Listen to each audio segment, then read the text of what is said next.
Hello বন্ধুরা, হরে কৃষ্ণ, রাধে রাধে, জয় নিতাই, রাধে রাধে, হরে কৃষ্ণ, রাধে রাধে, জয় Nitai. Hello বন্ধুরা, আবারও আজকে আমরা চলে এলাম অমৃতময়ের অমৃত কথা শ্রবণের জন্য। তো আমরা শ্রীমদ্ ভাগবতের সেই জায়গা থেকে আজকে কথা শ্রবণ করব, যেটা হচ্ছে প্রথম স্কন্ধ তৃতীয় অধ্যায়, যেখানে ভগবানের অবতার গণের বর্ণনার কথা বলা হয়েছে। তো আমার বন্ধুরা আশা করি সবাই ভালো আছেন, আমিও গুরু কৃপায় ভালো আছি। তো চলুন আর সময় নষ্ট না করে আমরা শ্রবণে অংশ নিয়ে চলুন।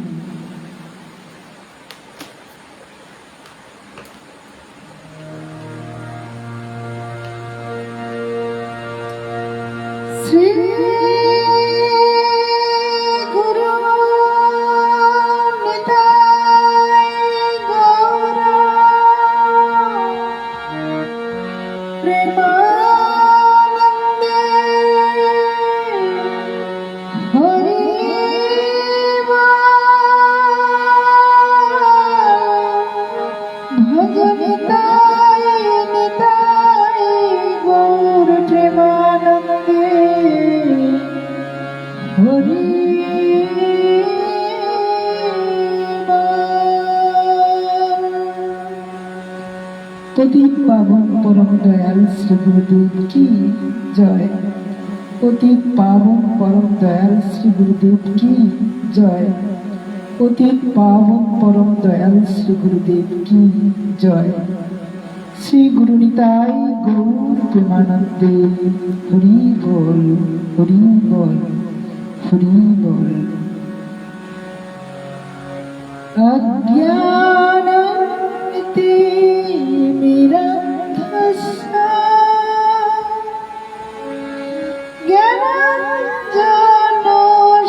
জ্ঞানাঞ্জনশলাকয়া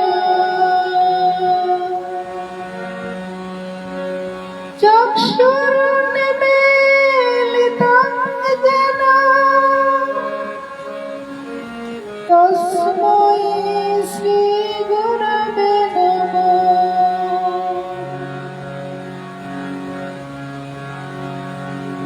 গুরু ব্রহ্মা গুরু বিষ্ণু গুরুদেব মহেশ্বর, গুরু সাক্ষাৎ পরম ব্রহ্ম তস্मै শ্রী গুরবে নমঃ। অখণ্ড মণ্ডলাকারং ব্যক্তং যেন চরাচরং তৎপদং দর্শিতং যেন তস্मै শ্রী গুরবে নমঃ।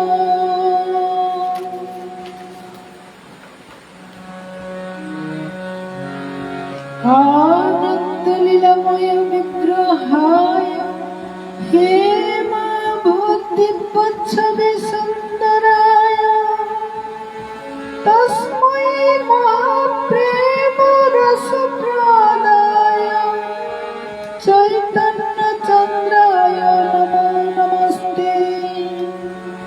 নিত্যানন্দং বন্দে কর্ণলম্বিত কুণ্ডলম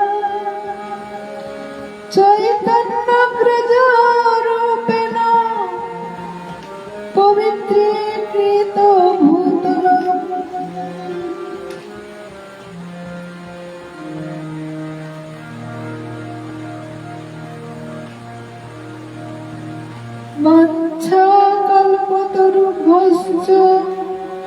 কৃপা সিন্ধু ভয়ে বচ পতিতানাং পাবনেভ্যো বৈষ্ণবেভ্যো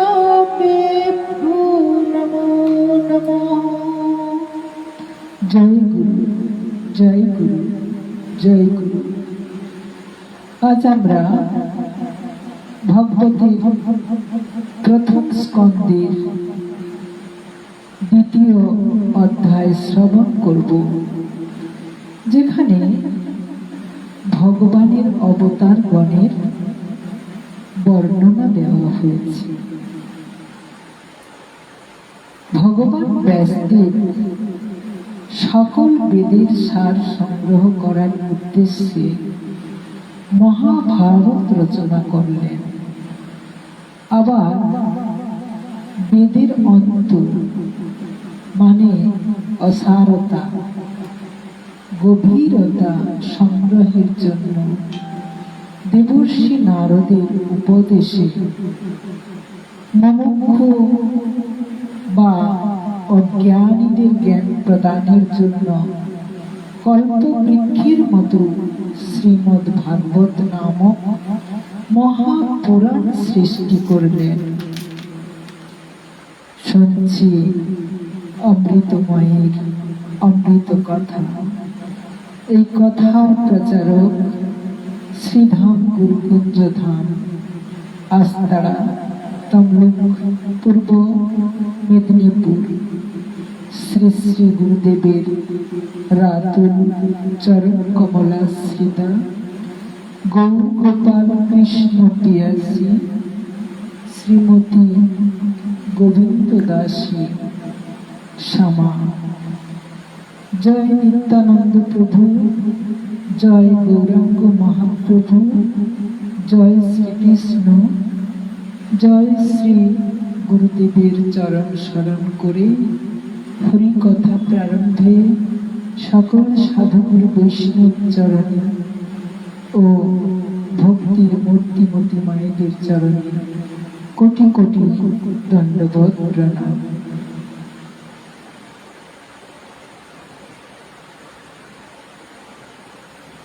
আজকের এই শুভ দিনে মহাপ্রভুর কৃপা প্রার্থনা করি।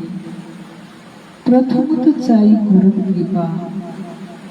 গুরু কৃপা ভিন্ন মহাপ্রভুর কৃপা লাভ করা যায় না। তাই গুরুদেবের চরণ বন্দন তো করতেই হয়।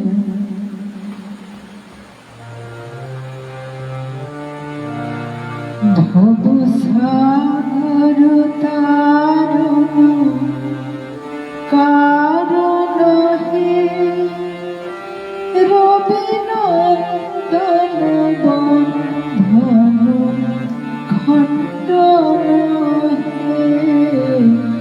ভব সাগর তারণ কারণ হে রবিনন্দন বন্ধন খণ্ডন হে। হৃদি কন্দর তামস ভাস্কর হে শরণাগত কিঙ্কর ভীত জনে। গুরুদেব দয়া কর দীন জনে। গুরুদেব দয়া কর দীন জনে। গুরুদেব দয়া কর দীন জনে।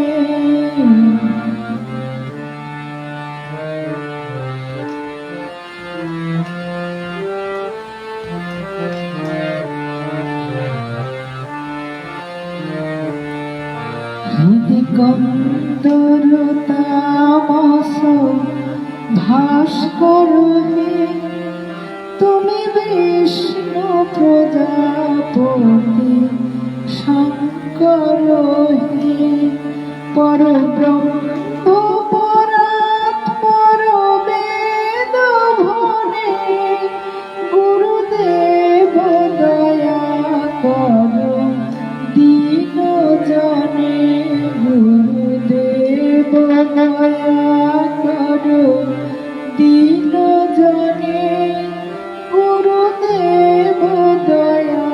করো দিন জনে মনোভারণ শাসন অঙ্কুশ হে নরত্রাণ তারে হরি চাক্ষুষ হে গুণগান পরায়ণ দেবগণে গুরুদেব দয়া করো দীন জনে গুরুদেব দয়া করো দীন জনে গুরুদেব দয়া করো দীন জনে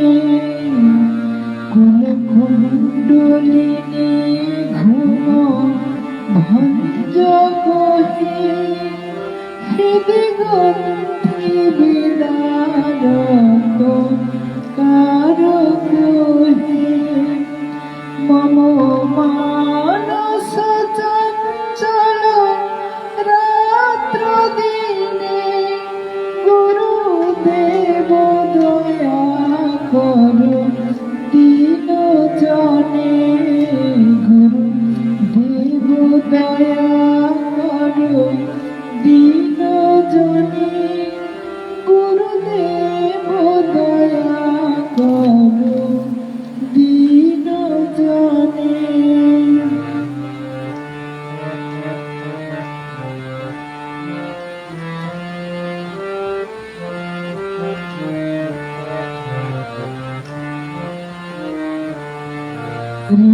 রিপুনাশক নায়ক মঙ্গল হে সুখ শান্তি বরা ভয় দায়ক হে ত্রয়োতাপ হরে তব নাম গুণে ত্রয়োতাপ হরে তব নাম গুণে গুরুদেব দয়া করো দীন জনে গুরুদেব দয়া করো দীন জনে গুরুদেব দয়া করো দীন জনে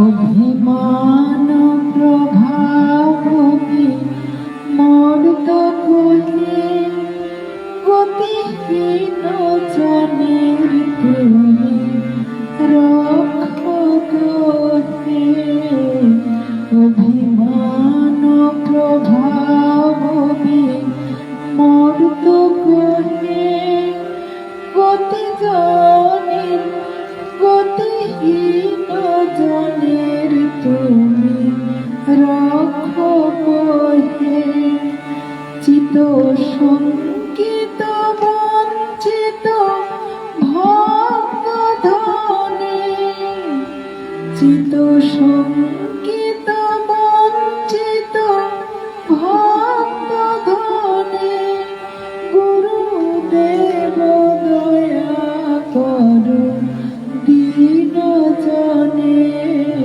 গুরুদেব দয়া করো দীন জনে গুরুদেব দয়া করো দীন জনে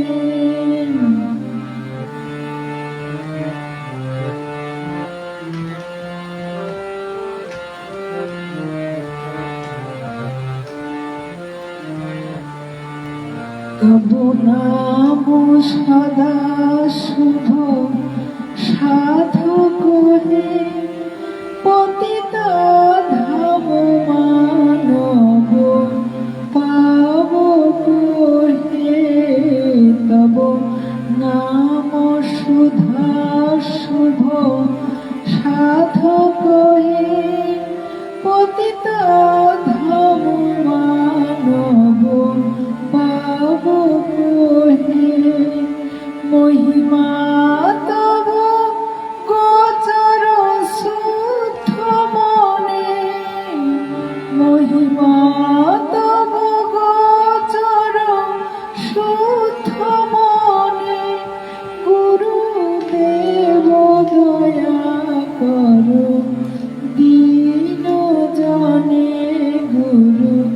দেব দয়া করো দীন জনে, গুরুদেব দয়া করো দীন জনে।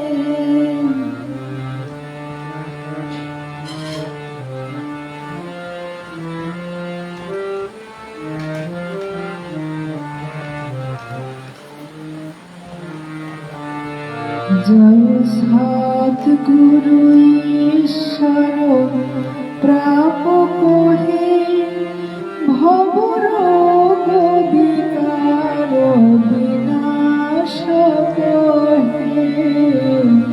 জয় সদ্গুরু ঈশ্বর প্রাপক হে, ভবরোগ বিকার বিনাশক হে।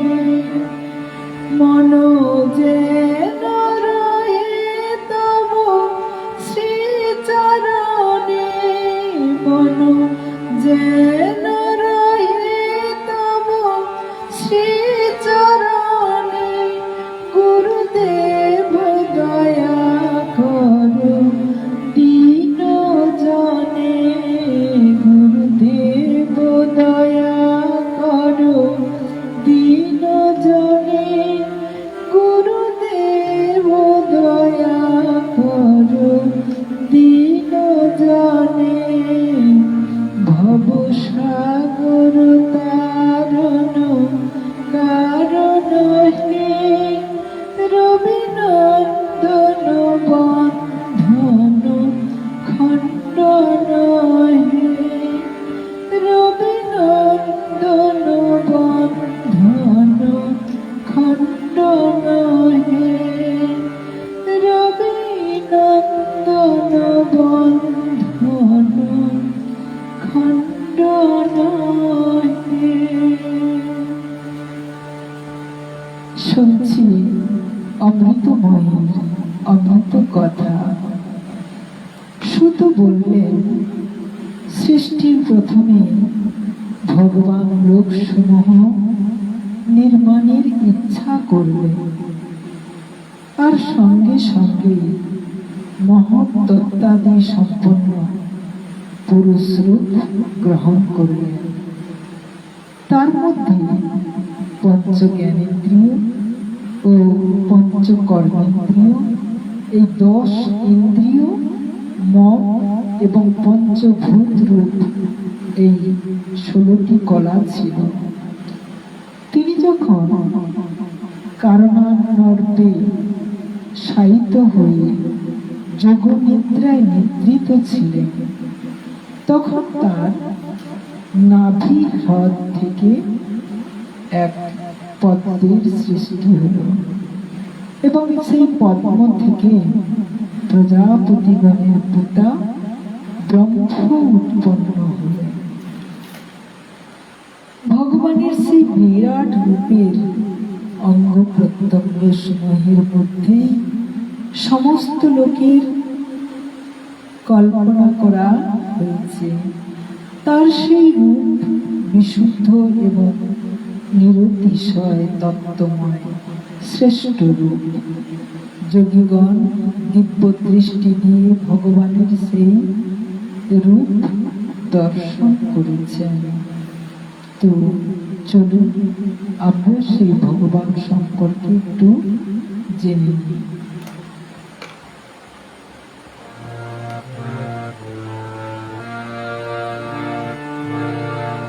তুমি অরূপ স্বরূপ সগুণ নির্গুণ,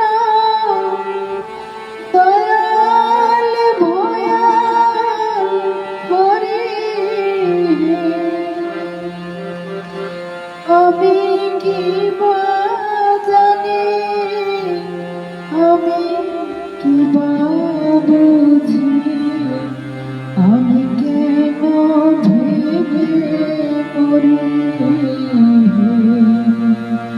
তুমি অরূপ স্বরূপ সগুণ নির্গুণ, দয়া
বিচারে বিচারে বড়ে অসারতা না রাখি জটিল ন্যায়ের বারতা বিচারে বিচারে বড়ে অসারতা আমি জানি তুমি আমার দেবতা তাই আমি হৃদয়ে ধরি তাই বলে ডাকি প্রাণ যায় ডাকিতে ডাকিতে হৃদয় জোড়ায় তাই বলে ডাকি প্রাণ যায় ডাকিতে ডাকিতে হৃদয় জোড়ায় যখন যে রূপে প্রাণ ভরে যায় তাই দেখি প্রাণ ভরে তুমি অরূপ স্বরূপ সগুণ নির্গুণ দয়াল ভয়াল হরি আমি কি বা জানি আমি কি বা বুঝি আমি কেন ভেবে মরি তুমি অরূপ স্বরূপ সগুণ নির্গুণ দয়াল ভয়াল হরি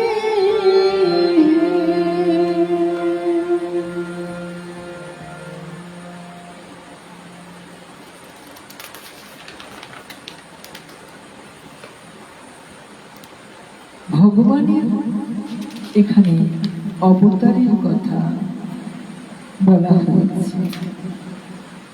ভগবানের সেই রূপে অসংখ্য পদ উরু হস্ত ও মুখ থাকায় তা অতিশয় আশ্চর্যজনক।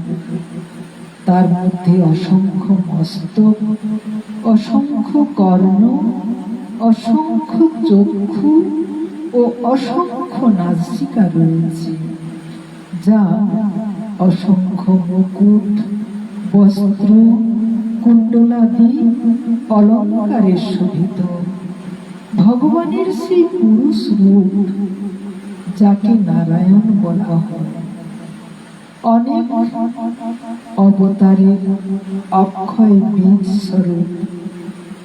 এখান থেকে সকল অবতারের প্রকাশ।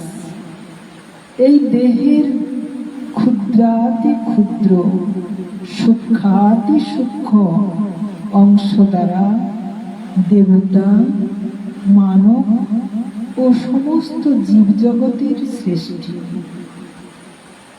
অখিল ব্রহ্মাণ্ডের প্রতি সেই প্রভু শ্রীকৃষ্ণের প্রথম অবতার সম্পর্কে বলা হয়েছে কি না, কৌমার স্বর্গে ব্রাহ্মণ বেশ ধারণ করলেন। তো সেখানে সনন্দন, সনাতন ও সনত কুমার রূপ, এরাই সনকাদি মুনি রূপে পরিচিত। এই অবতারে কঠিন অখণ্ড ব্রহ্মচর্য ধর্ম পালন করেন। দ্বিতীয়বার ওই বিশ্বের মঙ্গলের জন্য সমস্ত যজ্ঞের অধীশ্বর সেই ভগবানই রসাতলতা পৃথিবীকে উদ্ধারের জন্য বরাহ রূপ গ্রহণ করেন। বরাহ মানে শূকর। শূকরের দাঁতের উপর পৃথিবী রয়েছে এমন চিত্র আমরা দর্শন করি। তো তৃতীয় অবতারে কি বলা হয়েছে না, ঋষি স্বর্গে তিনি দেবর্ষি নারদ রূপে তৃতীয় অবতার ধারণ করেন এবং সাত্তত তন্ত্র, যাকে নারদ পাঞ্চরাত্র বলা হয়, প্রচার করেছিলেন। সেই তন্ত্রে কর্মের দ্বারা কি করে কর্ম বন্ধনের থেকে মুক্ত হওয়া যায় তার বর্ণনা পাওয়া যায়। কর্মের দ্বারা কর্মবন্ধন থেকে মুক্ত, কথাটা আমরা কি বুঝতে পারলাম? যে কর্ম করবো এবং কর্মের বন্ধন কি না, কর্মের বন্ধন হচ্ছে সেটাই যেটা আমরা এটা চাই, ওটা চাই, সেটা চাই, এইগুলো কামনা বাসনা করি, তখন আমরা বন্ধনে আবদ্ধ হয়ে যাই। আর যখন এর থেকে আমরা বেরিয়ে আসতে পারি, অর্থাৎ ভগবান শ্রীকৃষ্ণের যে মায়া, তিনি যে মায়া রূপ, সেই মায়া রূপকে যখন আমরা কাটিয়ে উঠতে পারবো, তখন আমাদের এটা ওটা চাওয়ার কামনা বাসনা থাকবে না, তখন বৈরাগ্য সৃষ্টি হবে, তখন আমি কর্মবন্ধন থেকে মুক্ত হব। চতুর্থত, ধর্মের পত্নী মূর্তির গর্ভে তিনি নরনারায়ণ রূপে অবতার গ্রহণ করেন। এই অবতারে ঋষি রূপে মন ও ইন্দ্রিয়ের সর্বথা সংযম করে খুবই কঠিন তপস্যা করেছে। মন আর ইন্দ্রিয়, আমাদের এই যে 16টি ঋতু রয়েছে, 16টি আমরা বললাম না, পঞ্চভূত আর মন, তাহলে কটা হলো? 6টি, আর 10 ইন্দ্রিয়। তো এই 16টি ঋতু রয়েছে, যেগুলো হচ্ছে আমাদেরকে সর্বদা পীড়া দেয়। পীড়া দেয় মানে যখনই আমরা এর প্রভাবে ভুল কর্মগুলো করি, তখন আমি পীড়াদায়ী হয়ে উঠি। তো যখন আমি এই কর্মগুলোকে সঠিকভাবে কাজে লাগাতে পারবো, তখন কিন্তু আমি সম্পূর্ণ বন্ধন থেকে মুক্ত হয়ে যাব। তো বলছেন, মন ইন্দ্রিয়ের সংযম করে কঠিন তপস্যা। তো আমরা আমাদের মনকে এবং ইন্দ্রিয়গুলিকে সংযম করতে পারি না, যার জন্য পঞ্চ কর্মেন্দ্রিয়, চক্ষু, কর্ণ, নাসিকা, জিহ্বা, ত্বক, এইগুলোর সাহায্যে আমরা চোখ দিয়ে যা দর্শন করি তাকে প্রাপ্তি লাভের চেষ্টা করি। অর্থাৎ আমরা ভগবানকে দর্শন করি না, চোখের সাহায্যে আমরা এমন কিছু ভোগ্য বস্তু দর্শন করি যেটা আমাদের প্রয়োজন। যেমন রাস্তায় যেতে যেতে আমি দেখলাম খুব সুন্দর একটা বাড়ি, তো আমার মন বলল যে ওই রকম একটা বাড়ি আমি বানাবো। বাস্তবে ভিডিওতে নিন, দেখবেন কথাগুলো বাস্তব। তো এটাই হচ্ছে আমাদের এই জড় শরীরের চাহিদা অনুযায়ী কর্ম করা। কর্মের মাধ্যমে বন্ধন মুক্ত কিভাবে হওয়া যায় সে প্রসঙ্গে আমরা আলোচনা করছি, শুনছি। তো যখন আমি এরকমটা করব, তখন আমার বন্ধন দৃঢ় হবে, অর্থাৎ মুক্ত হওয়ার কোনো সম্ভাবনা নেই। কর্ণ কানে একটা কথা শ্রবণ করিলাম। কি কথা শ্রবণ করিলাম? না, আমার কোনো নিকটজন আমাকে, তিনি অনেক দূরে অবস্থান করছেন, সেখান থেকে আমাকে ফোনে বলছেন যে আমি টাকা পাঠাচ্ছি, তুমি এই কর্মগুলো করো। তো আমি সেই কর্মের মধ্যে ডুবে পড়লাম। ডুবে গিয়ে হাবুডুবু খেতে থাকলাম, গোবিন্দকে সম্পূর্ণরূপে ভুলে গেলাম। তো মনে স্মরণে আনলাম না, অর্থাৎ ভাবলামই না। তাহলে এটা হচ্ছে শ্রবণ। আর নাসিকার সাহায্যে ঘ্রাণ, অর্থাৎ নাকের সাহায্যে আমরা কিভাবে ঘ্রাণ নিই? না, কোনো দিব্য বৈভব ব্যাপার সম্পর্কে আমার ঘ্রাণ শক্তি তত বেশি নেই। তো কিরকম? না, কুকুরের মতো। কুকুর যেমন গন্ধ শুকে শুকে তার গন্তব্যস্থলে পৌঁছে যায়, তেমনি আমরাও কোনো গন্ধ, মানে মন দ্বারা তৈরি সৃষ্ট গন্ধ, মানে গন্ধ, যেটাকে আমরা গ্রহণ করি এবং পতঙ্গের মতো সেখানে ছুটে যায়। তো সেখানেও ভুল হয়ে যায়। তাহলে নাসিকার সাহায্যেও আমরা ভুল করি। আর জিহ্বা তো আছে, জিহ্বার সঙ্গে, মানে কি বলবো, যে শরীরের সম্পর্ক তো একদম ওতপ্রোতভাবে জড়িত।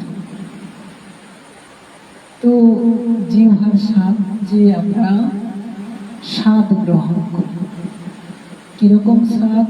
যার সম্পর্কে আমি আগামীকাল বলেছিলাম, অখাদ্য কুখাদ্য খাই, কিন্তু অমৃতময়ের অমৃত প্রসাদ সেবন করি না। একে বলছে জিহ্বার সাহায্যেও আমরা বন্ধনে আবদ্ধ, আর ত্বকের সাহায্যে তার স্পর্শ অনুভূতি নেওয়া। তো ত্বক এমন একটা বিষয় যা, একে বলা হয় সেন্সিটিভ, অর্থাৎ সর্বসময় এ একটা শিহরণ অনুভূত হয়, মানে শিহরণ নেওয়ার প্রচেষ্টা থাকে এই ত্বকে। তো সেই ত্বকের সাহায্যে শরীরের আরামগুলো অনুভূত হয়। তো জড়জগতের জড়জীব কেমন আরাম অনুভূত হন সে সম্পর্কে আমরা অজ্ঞ নই, কিন্তু সেইটাকে বলা হয়েছে যদি আমরা সরাসরি এরকম স্পর্শ দ্বারা আনন্দ উপভোগ করে, যদি মনের সাহায্যে গোবিন্দকে আমি আমার মধ্যে আনয়ন করি এবং তার সেই স্পর্শ অনুভূতি গ্রহণ করি, তাহলে সেখানে আমি বন্ধনমুক্ত হয়ে যাব। তাহলে যতগুলো কথা আমি বলেছি, সেই কথাগুলোর মধ্যে চোখ দিয়ে দেখলাম, চোখের সাহায্যে আমি ওই জড়জগতের জড়বস্তুকে না দেখে যদি আমি আমার গোবিন্দকে দর্শন করি, তাহলে সেখানে আমার মন কিন্তু একটা আলাদা দিকে আমাকে প্রভাবিত করবে। তখন আমি এই জড় সংসারের যা যাবতীয় থেকে বন্ধন থেকে মুক্ত হতে পারবো আস্তে আস্তে করে। তো কর্মের সাহায্যেও তেমনি তার নাম গুণকীর্তন শোনা, শুনতে শুনতে শ্রবণের মাধ্যমে, যেমন এখন আমরা বসেছি শ্রবণ করার জন্য, শুনতে শুনতে আমার মনের পরিবর্তন হবে।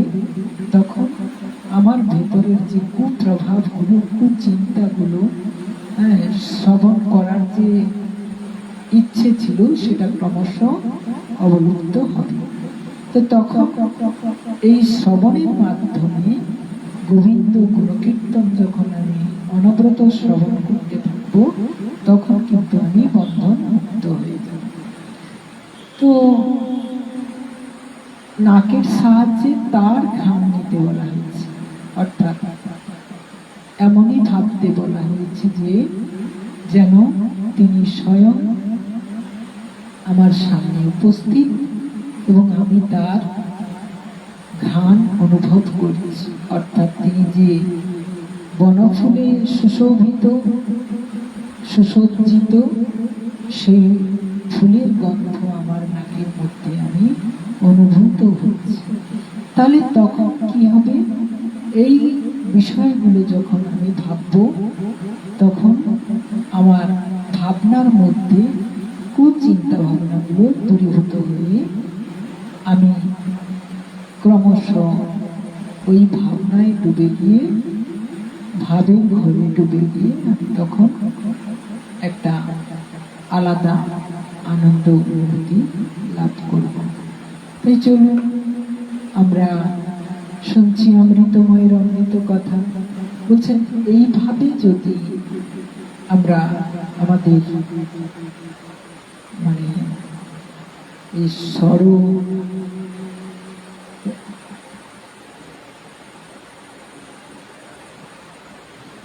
ইন্দ্রিয় পঞ্চ মানে 10 ইন্দ্রিয় এবং মন এবং পঞ্চভূত ইত্যাদি দিয়ে তৈরি যে আমাদের দেহ, সেই দেহের কাজগুলো যদি আমরা তাকে সঠিকভাবে আমার কন্ট্রোলের মধ্যে রাখার জন্য, আমার আত্মার মধ্যে রাখার জন্য আমি যদি তাকে বশীভূত করতে পারি, তখন কিন্তু আমি কি হবে না, আমার সমস্ত রকম শ্রীকৃষ্ণের যে মায়া, তিনি যে মায়া, একদিকে মায়া আবার তিনি মায়াহীন বটে। তাহলে দুটো ভাব আছে তার মধ্যে, আমি যেটাকে যেমন ভাবে গ্রহণ করব সেইভাবেই কিন্তু আমার জীবন অতিবাহিত হবে। তাহলে এই মায়াটাকে আমি এইভাবে আস্তে আস্তে করে কাটাতে পারবো, তা না হলে কখনোই সম্ভব নয়।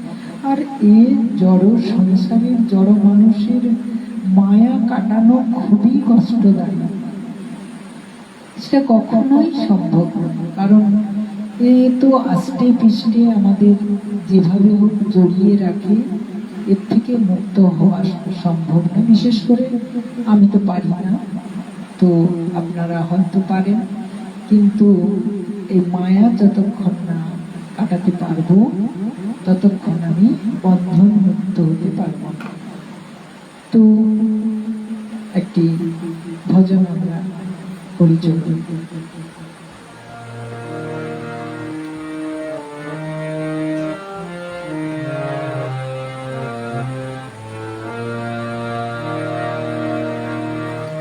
ডুব ডুব ডুব রূপ সাগরে আমার মন, ডুব ডুব ডুব রূপ সাগরে আমার মন। তল পাতালে খুঁজলে, তল পাতালে খুঁজলে পাবিনে প্রেম রত্নধন, পাবিনে প্রেম রত্নধন। ডুব ডুব ডুব রূপ সাগরে আমার মন, ডুব ডুব ডুব রূপ সাগরে আমার মন।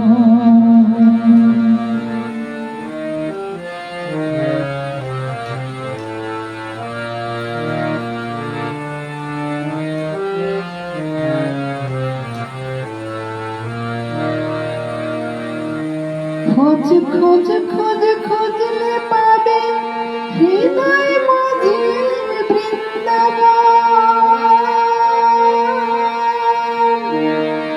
খোঁজ খোঁজ খোঁজ খুঁজলে পাবে হৃদয় মাঝে বৃন্দাবন।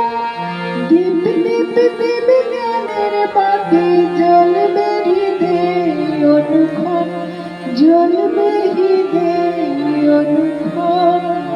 ডুব ডুব ডুব রূপ সাগরে আমার মন, ডুব ডুব ডুব রূপ সাগরে আমার মন। তলাতল পাতালে খুঁজলে, তলাতল পাতালে খুঁজলে পাবে নে প্রেম রত্ন ধন, পাবে নে প্রেম রত্ন ধন। ডুব ডুব ডুব রূপ সাগরে আমার মন।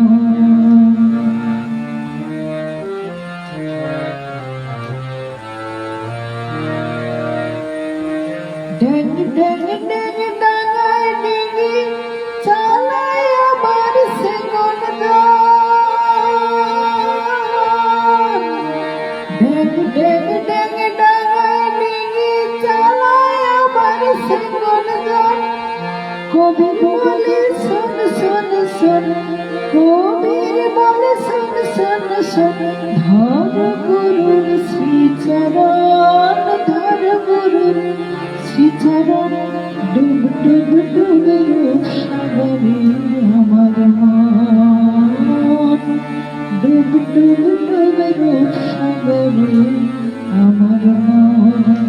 তলাতল পাতালে খুঁজলে, তলাতল পাতালে খুঁজলে পাবে নে প্রেম রত্ন ধন, পাবে নে প্রেম রত্ন ধন। ডুব ডুব ডুব রূপ সাগরে আমার মন, ডুব ডুব ডুব রূপ সাগরে আমার মন, ডুব ডুব ডুব রূপ সাগরে আমার মন। আমরা শুনছি ভগবানের অবতারের কথা। তিনি কতগুলো অবতার রূপে এসেছিলেন এবং সেই অবতারে কোন অবতারে তিনি কি কর্ম করেছিলেন তার কিঞ্চিত মাত্র আমি আপনাদের সামনে তুলে ধরছি, বা আমরা সবাই মিলে একসাথে শ্রবণ করছি। তো চতুর্থ অবতারে তিনি কি হয়েছিলেন না, যেটা বলা হলো নরনারায়ণ রূপে অবতার গ্রহণ করেন। এই অবতারে ঋষি রূপে মন ও ইন্দ্রিয়ের সর্বদা সংযম করে খুবই কঠিন তপস্যা করেছিলেন। তো পঞ্চম অবতারে তিনি সিদ্ধগণ শ্রেষ্ঠ কপিল রূপে আবির্ভূত হন। কপিল দেবকে আমরা জানি, শুনেছি। কোথায় তিনি অবস্থান করছেন না সাগরে। তো এই কপিল মুনির আশ্রম সম্পর্কে বা কপিল দেব সম্পর্কে যৎকিঞ্চিৎ আমাদের জানা আছে যে কপিল দেবের অভিশাপে, অর্থাৎ সাগর যে জায়গাটা এখন সমুদ্র, সাগর যেটা সমুদ্র এখন, তো সেটা কিন্তু আগে ওখানে অত জলময় ছিল না। ওটা ছিল একদম মানে একটা ভূভাগ, একটা ভূমি, যেখানে সগর রাজার বংশধররা বাস করত। তো এই বংশধরদের কুকর্মের জন্য কপিল দেব তাদের অভিশাপ দিয়েছিলেন। তো পুরো রাজবংশ ধ্বংস হয়ে গেছিল। আর সেটা হয়তো তাদের কুকর্ম কপিল দেবের তপস্যায় ব্যাঘাত ঘটিয়েছিল, যার জন্য তিনি ক্রুদ্ধ হয়েছিলেন এবং তিনি ওই বংশকে পুরো নির্বংশ করে দিয়েছিলেন।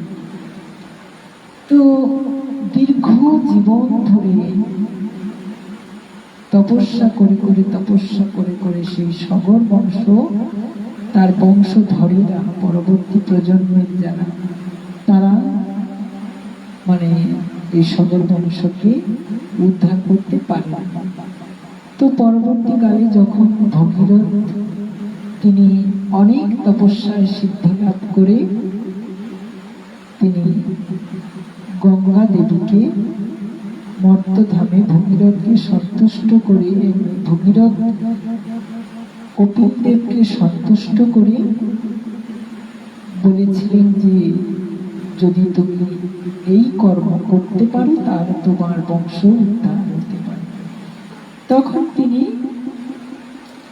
সেটাই করেছিলেন এবং গঙ্গা দেবীকে সন্তুষ্ট করে তিনি ওই স্বর্গধাম থেকে গঙ্গা দেবীকে মর্তধামে অর্থাৎ সাগর দ্বীপে, দ্বীপ বলা হয়েছে কারণে দ্বীপ ছিল একটা, তো সেটা পরবর্তীকালে গঙ্গা দেবী সেই জায়গাতে যখন অবতীর্ণ হলেন, গঙ্গা দেবীকে ভগীরথ সহজে পাননি। তিনি গঙ্গা দেবী বলেছিলেন যে হ্যাঁ আমি যেতে পারি, কিন্তু আমার যে উত্তণ্ড ভাব, আমার যে যৌবন উচ্ছলতা, তো সেটা তো সবকিছু পৃথিবী মানে তোমার বংশ রক্ষা করতে গিয়ে পৃথিবী ধ্বংস করে দেবে। ভাবুন তো, সাধারণ বিষ্ণুর পায়ের ঘাম থেকে গঙ্গার উৎপত্তি, তার ক্ষমতা যদি এত মানে প্রকট হয়, মানে এত তীব্র হয়, তাহলে তার কত শক্তি ধরে, তাহলে সেটা বোঝার মতো ক্ষমতা আমাদের নেই। আমরা ভাবি আমরাই শক্তিবান, তিনি কেউ না, ইত্যাদি ইত্যাদি। সে যাই হোক, যার যেমন ভাব তার তেমন লাভ। তো সেই গঙ্গা দেবীকে আনয়ন করতে গিয়ে আবার তিনি তপস্যায় বসলেন, তিনি মহাদেবকে সন্তুষ্ট করলেন। এগুলো অনেক পুরাণ কাহিনী আছে, প্রত্যেকটার সঙ্গে প্রত্যেকটা ওতপ্রোতভাবে জড়িত। তো মহাদেবকে সন্তুষ্ট করে তিনি গঙ্গা দেবী যখন ওই স্বর্গ থেকে যখন ভূভাগে এসে পড়লেন, সেটা হচ্ছে গঙ্গোত্রী হিমবাহ থেকে উৎপন্ন হয়ে তিনি যেখানে এসে তিনি ভূমি স্পর্শ করলেন, সেই জায়গায় মহাদেব তিনাকে জটায় ধারণ করে তার শক্তি ক্ষয় করলেন এবং মহাদেবের সঙ্গে মিলিত হলেন। সেখানে শক্তি ক্ষয় করে তিনি মর্তধামে নেমে এলেন। আর পরবর্তীকালে তিনি আমাদেরই উপর দিয়ে, পশ্চিম বাংলার উপর দিয়ে তিনি গেছেন কোথায়? সাগর দ্বীপে। তো সেই সাগর দ্বীপে সঙ্গম স্থলে গঙ্গা দেবী সাগর বংশকে উদ্ধার করে সেখানে সাগরের সঙ্গে তিনি মিলিত হয়েছিলেন, সাগর বংশকে উদ্ধার করেছিলেন। গঙ্গার জলের স্পর্শে সাগর বংশ উদ্ধার হয়। তো সেই থেকে কপিলদেব আর তিনার আশ্রম আর ভূভাগের মধ্যে থাকলো না, সেটা ওই গঙ্গার তলদেশে অবতীর্ণ হল। তো পঞ্চম অবতারে তিনি সিদ্ধগণ শ্রেষ্ঠ কপিল রূপে আবির্ভূত হন এবং কালবশত লুপ্ত প্রায় তত্ত্ব সময়ে নিশ্চয়ক সাংখ্য শাস্ত্র আসুরি নামক ব্রাহ্মণকে উপদেশ করেছিলেন। ষষ্ঠ অবতার অত্রি পত্নী অনুসূয়ার প্রার্থনায় অত্রি মুনির পুত্র দত্তাত্রেয় নামে জন্ম নিলেন। এই দত্তাত্রেয় অলক, প্রহ্লাদ প্রমুখ বা ব্রহ্মজ্ঞান উপদেশ করেছিলেন। তারপরে সপ্তম অবতার রুচি নামক প্রজাপতির পত্নী আকুতির গর্ভে যজ্ঞ নাম নিয়ে অবতীর্ণ হন। সেই অবতারে তিনি নিজ পুত্র জাম প্রমুখ দেবগণের সাথে স্বয়ম্ভূ মন্বন্তর প্রতিপালন করেছিলেন। অষ্টম অবতারে রাজা নাভির পত্নী মেরু দেবীর গর্ভে ঋষভ দেব নামে অষ্টম অবতার ধারণ করেন। এই অবতারে পণ্ডিতগণকে সমস্ত আশ্রমের শ্রেষ্ঠ পরমহংস সেবিত পথ প্রদর্শন করেছিলেন। যে আশ্রম, যে শিষ্টাচার, আশ্রমে বাসকারী পরমহংস কাদের বলা হচ্ছে? আশ্রমে যিনি স্রষ্টা গুরুদেব, তাকে কিভাবে পুজো করতে হবে ইত্যাদি ইত্যাদি এই পথ ইনি দেখিয়েছিলেন। ঋষিদের প্রার্থনায় নবমবার তিনি রাজা পৃথ্বীরূপে এসেছিলেন। এই অবতারে তিনি পৃথিবী থেকে সমগ্র ঔষধি প্রভৃতি বস্তু দহন করেছিলেন। তাই এই অবতারকে বলা হয়েছে কমনীয়, অর্থাৎ পৃথিবীর জন্য প্রথম ঔষধ আবিষ্কার করলেন কে না এই নবম বার যিনি পৃথ্বী রাজা রূপে এসেছিলেন। কারণ আমরা এটা জেনেছি যে আগেকার দিনে মানুষ এত বেশি ঔষধের প্রচলন ছিল না। গাছগাছড়া, জড়িবুটি ইত্যাদি ইত্যাদি দিয়ে মানুষের রোগ সেবা ইত্যাদি করত। সে তো আমরা দাপর যুগে যখন লক্ষণকে শক্তিশীলের বাণে আবদ্ধ করেছিল, তখন ঈশান্যকরণের উদ্ভিদের রস দিয়ে লক্ষণের পরিষেবা দেওয়া হচ্ছিল। তাহলে এখনো পর্যন্ত আমরা জানি এমন কিছু উদ্ভিদ আছে যেগুলো আমাদের নিত্য নৈমিত্তিক পরিষেবায় লাগে। জ্বর, সর্দি, কাশি হলে তুলসী পাতার রস খাও, বাসক পাতার রস, এই যে ব্যাপারগুলো, এগুলো আমরা পূর্বপুরুষরা, পূর্ববর্তী প্রজন্মরা করে এসেছেন, তাদের থেকে আমরা প্রাপ্তি লাভ করেছি। বলছেন পৃথিবী থেকে দোহন, দোহন মানে কি? দোহন কাকে বলা হয়? দুইয়ে নেওয়া, মানে গরুকে গোদোহন, মানে গাভীর দুগ্ধ যখন দহন করা হয় তখন তাকে বলা হয় গোদোহন। তো এই যে পৃথিবী থেকে, মানে এটাকে বলে আবিষ্কার। এইভাবে তিনি পৃথিবীর মানুষের জন্য ঔষধ। তো ওই ঔষধ তখন আমরা, তখনকার মুনি ঋষিরা, মানুষজনেরা এভাবে সরাসরি গাছগাছড়াকে ব্যবহার করত।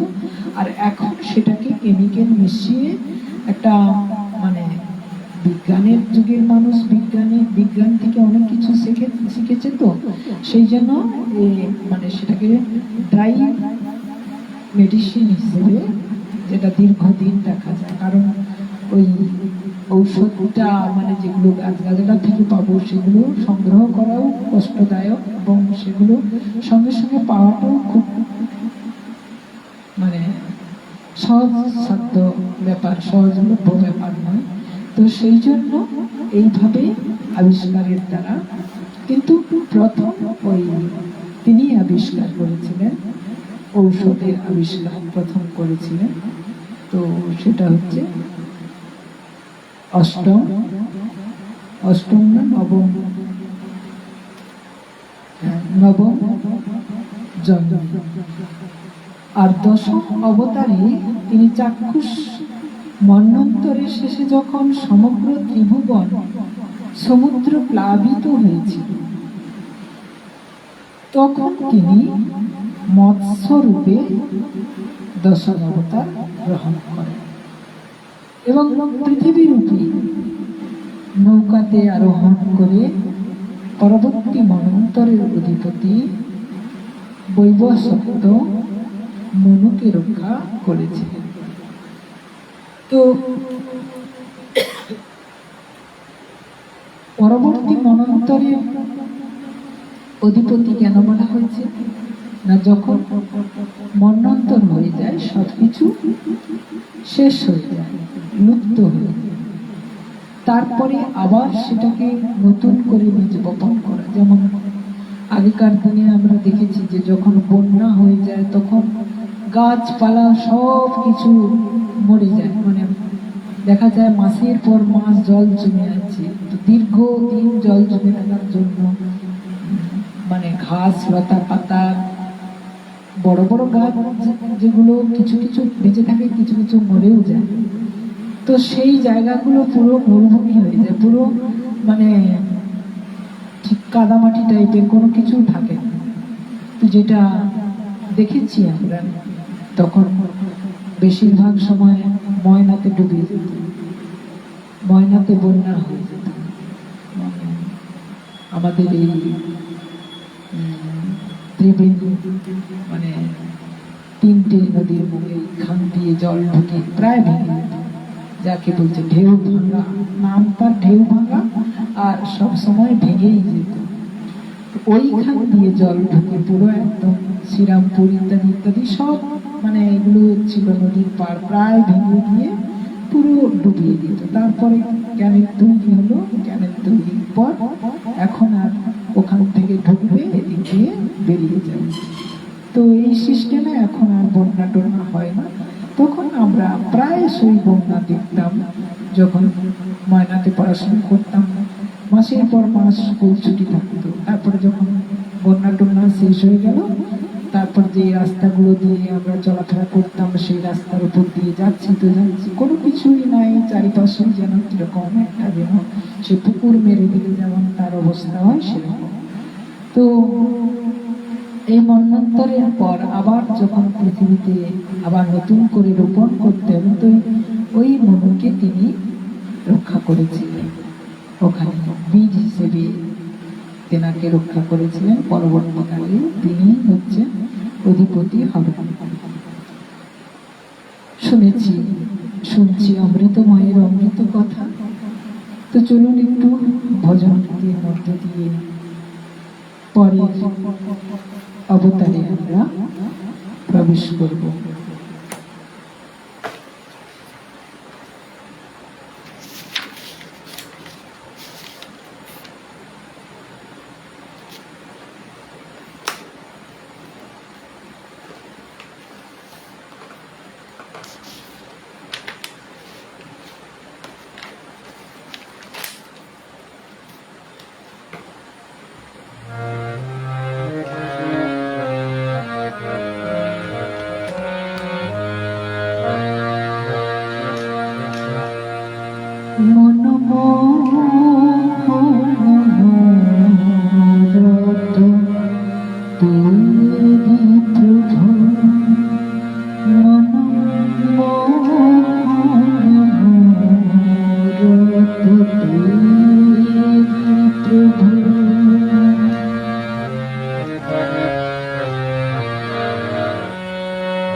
काशी मथुरा वृंदावन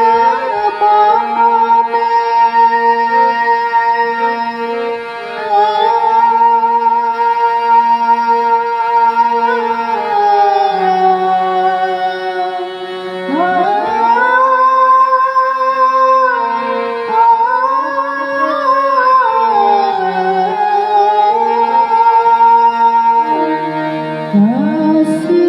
मथुरा वृंदावन में अयोध्यापुरी की गलियां में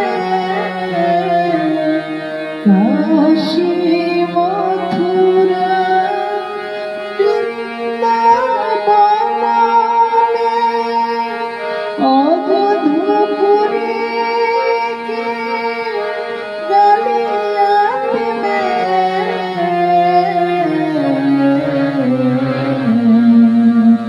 गंगा यमुना सरयू तट पर गंगा यमुना सरयू तट पर मिल जाओगे आप कहीं न कहीं मन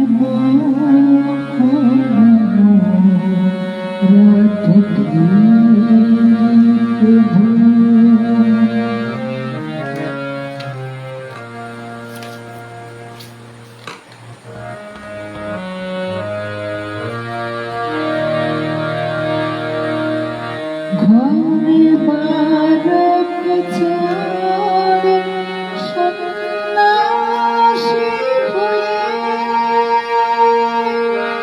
सबका उदासी सबका परित्याग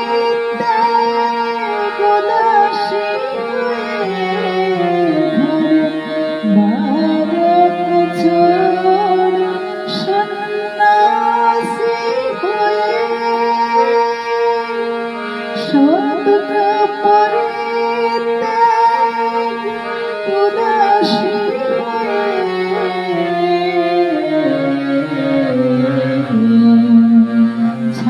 छानेंगे गौर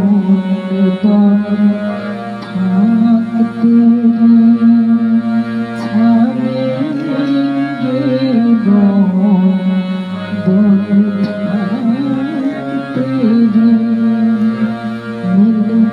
जाओगे आप कहीं न कहीं मन रखते प्रभु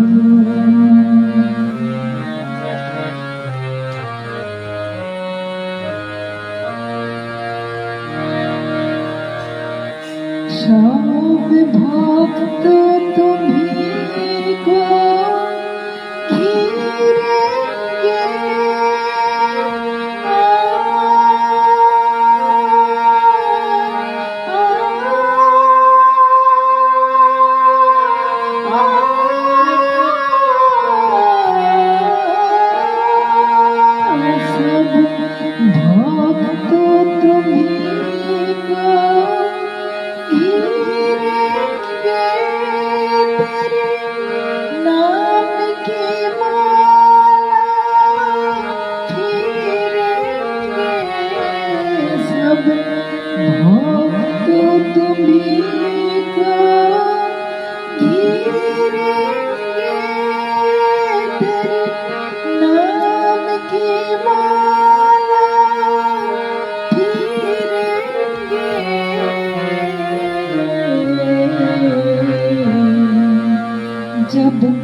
আর্থিক শরণাগে যদ আর্থিক শরণাগে তুঝে ঢूंढेंगे कहीं मुझे दर्शन देगी कहीं न कहीं मनमोहक तेरी प्रभु मिल जाएगी कहीं न कहीं मनमोहक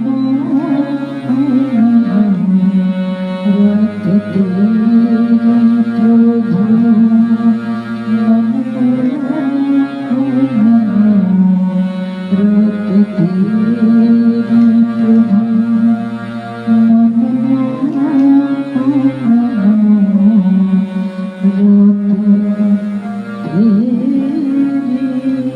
प्रभु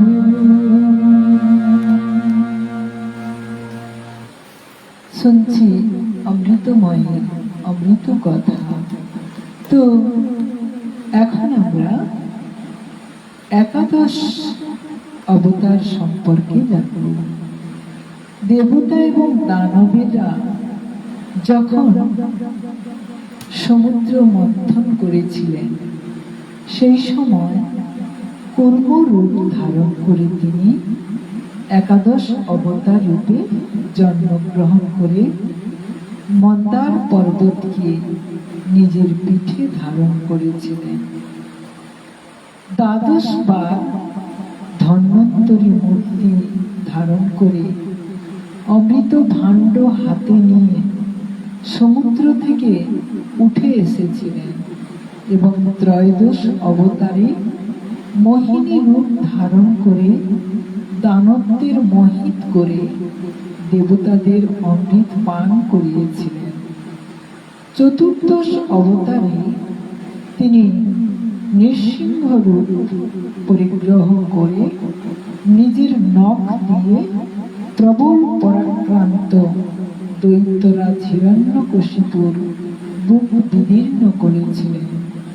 যেমন ভাবে কটকার যারা মাদুর বলে, তো এর কাজ তৃণ বিশেষ নখ দিয়ে বিদীর্ণ করে, অর্থাৎ মাদুর যারা বপন করে তাদের যেভাবে নখ থাকে সেই নখের সঙ্গে নৃসিংহদেবের নখের কথা বলা হয়েছে। পঞ্চদশ অবতারে বামন রূপ ধারণ করে তিনি দৈত্যরাজ বলির যজ্ঞস্থলে গমন করেন। বলির কাছ থেকে স্বর্গরাজ্য উদ্ধারের জন্য চাইলেন কেবলমাত্র 3 পাদ পরিমিত ভূমি।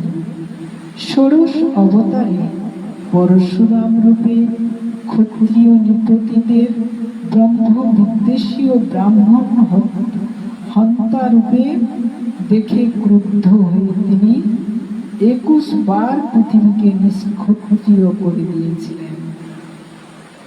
এরপর তিনি সপ্তদশ অবতারে সত্যবতীর গর্ভে পরাশর মুনির ঔরসী ব্যাস রূপে অবতীর্ণ হন।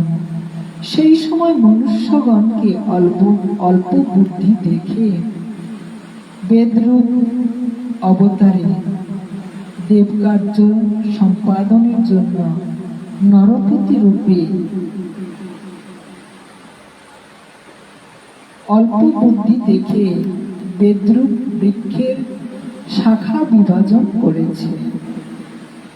অষ্টাদশ অবতারে দেবকার্য সম্পাদনের জন্য নরপতি রূপে রাম অবতার গ্রহণ করেন এবং সেতু বন্ধন, রাবণ বধ প্রভৃতি নানাবিধ বিরচিত লীলা করেছিলেন। ঊনবিংশ এবং বিংশ অবতারে যদুবংশে তিনি বলরাম ও শ্রীকৃষ্ণ নাম নিয়ে প্রকট হয়ে পৃথিবীর ভাব হরণ করেছিলেন। তারপর কলিযুগ এসে গেলে মগধ দেশে দেবদেশী দানবদের মোহিত করার জন্য অজনের পুত্র রূপে বুদ্ধাবতার হবেন।